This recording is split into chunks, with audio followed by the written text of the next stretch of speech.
Well, looky here. It's not all bad. Yeah, this is kind of true. The 12th Doctor's hybrid prophecy came true in season 12. The hybrid is one of these things, kind of like Trenzalore and the rest, that just gets thrown in there, and then there's no payoff. Moffat teased an awful lot and never really had much of a payoff. So anyway, yeah, this theory that there was a hybrid, and let's see, does he spell it out here? That the hybrid would, the season finale had fulfilled a prophecy of the Peter Capaldi area, which was foretold destruction of Gallifrey and the Time Lords at the hands of a mysterious being known only as the hybrid. The prophecy of the hybrid was a major subplot until it wasn't. Just sort of, you know. Of season 9 of Doctor Who, the prophecy identified the hybrid as a being born of two warrior races and said that one day the hybrid would stand in the ruins of Gallifrey and unravel the web of time and destroy a billion hearts to heal its own. Sounding more accurate now, doesn't it? The Time Lords gave this prophecy great credence, as every projection of the future they could predict through the Time Lord Matrix eventually arrived at the conclusion that this prophecy would come to pass unless the hybrid was destroyed. Season 9 suggested many likely candidates for the identity of the hybrid. Davros, the mad scientist who created Doctor Who's signature villains, the Daleks, attempted to fulfill the prophecy by creating Time Lord Dalek crossbreeds using regeneration energy taken from the Doctor. Yes, and this is also a side significant thing where the Doctor, this was another scene where the Doctor actually started to feel sorry for Davros and offered him regeneration energy, and then that was the trap Davros had set. And the Matt Smith Doctor had used his regeneration energy to heal River Song. The significant thing here is that, gee, if the Doctor could do that, he could just be healing people all the time, but he couldn't because it's precious, and if you waste it, you run out and die. Well, now we know the Doctor can always regenerate, and now the Doctor knows this for sure, apparently. And so a character like Graham complaining about, I'm really scared about my cancer coming back, and the Doctor's like, yeah, sucks to be you. But now she can don't worry about it, Graham, I can just regenerate you.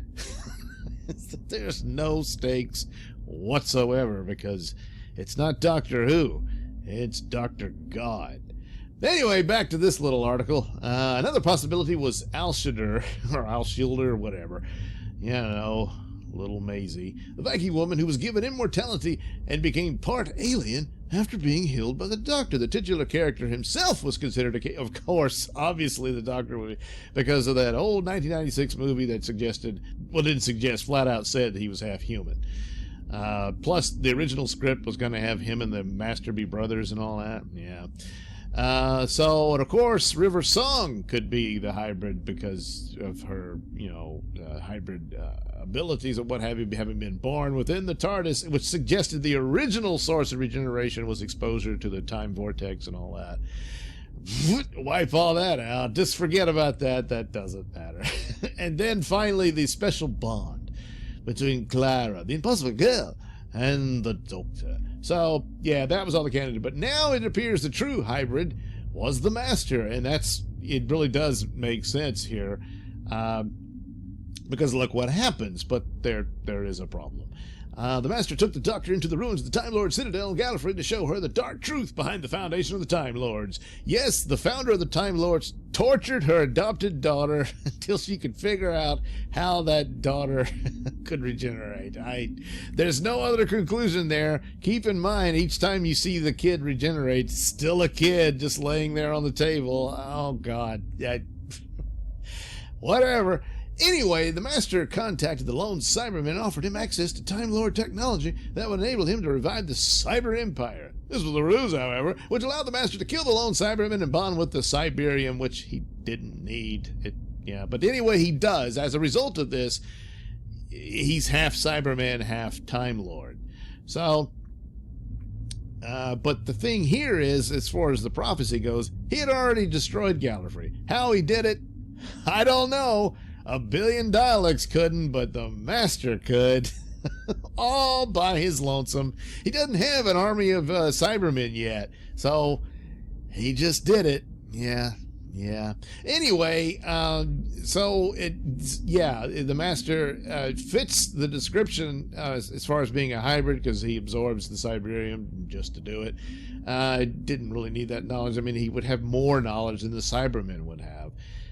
But this makes it the two warrior races, the Time Lords and the Cybermen, rather than the Time Lords and Daleks. So, in a roundabout way, he fulfills the prophecy. And then, of course, broke 1 billion hearts, meaning the viewers of Doctor Who and fans who wasted their time tuning in to further the story of a now nearly 60-year-old franchise suddenly rewrites its whole story, and you were wrong, it was really this. And so plus the whole deal of the Cybermen being Time Lords who can regenerate forever and ever now, once they regenerate, those Time Lords are back. They're like, why am I in this Cyberman costume?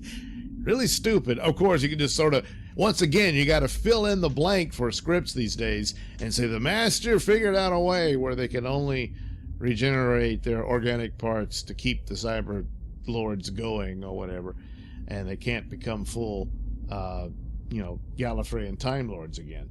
So maybe that must have been it, huh? Yeah, I see how I don't get paid for this.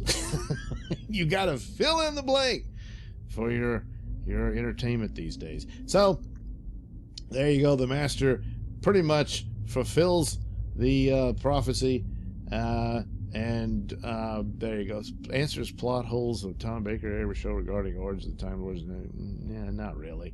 Oh, I mean, probably the stupid Morbius Doctor thing. Yeah, okay, Morbius. So now they've made it canon that those faces were indeed the Doctor, and they says, well, that was the intention. Hinchcliffe himself said it in some interview after the fact. It's not on the screen. It's like even Russell T Davies, who the mysterious woman hiding her face with Rassilon was? The Doctor's mother. I guess that's Tectoine or Toon or whatever now, the woman who tortured him as a child. To figure out his regeneration abilities. Yeah, that great lady.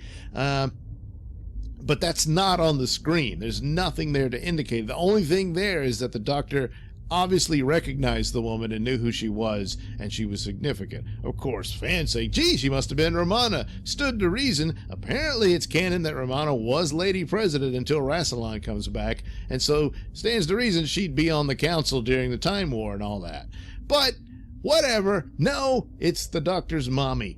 And so, and that kind of, if that's supposed to be Tectoine still living, then the idea about making it fit with the narrative we originally knew that Tectoine or Un eventually regenerates and becomes Rassilon, that would make the stories kind of gel a little better, but not.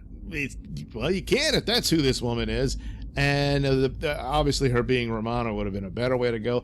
But nevertheless, the whole idea that that's the Doctor's mother is just revealed in an interview that Davies did. It's not on screen. It's not in the narrative. So to go all the way back to the Morbius thing, which the only way that story works, it's Morbius. Those are Morbius's his past lives. It also stands to reason he was an older Time Lord. He would have more lives than the Doctor had, and the whole point of the stakes of that battle was that he was a more powerful Time Lord and a master at this, this match that they were doing with their mental gymnastics they were going to engage in, with the device and whatnot. The only saving grace for the Doctor was that Morbius had been a brain in a bucket for too long and wasn't up to snuff as he used to be. Otherwise, the Doctor was toast. But no, the Doctor is God, and these were all these people that he just forgot, now being reminded of these people, and then forgets again. By the way, I didn't see Joe Martin in those faces. That's odd, isn't it? Yeah. Anyway, the whole thing is stupid, and destroyed the show. I mean, it was in pretty bad health on the way anyway, and then this one last little knife in the side, on the way out, and that's about it. But this theory here about the Master kind of fulfills that, yeah, but it's too little too late. That's about all you can say for it, and kind of an ass-backwards way of doing it, but, yeah. He's a good master. And his outfit's way better than Jody's. You know, he should have been the doctor. Too late now, huh? Too late. Yeah. At least he's not tokenized like poor Joe Martin was. Or those poor kids. Yeah. Yeah.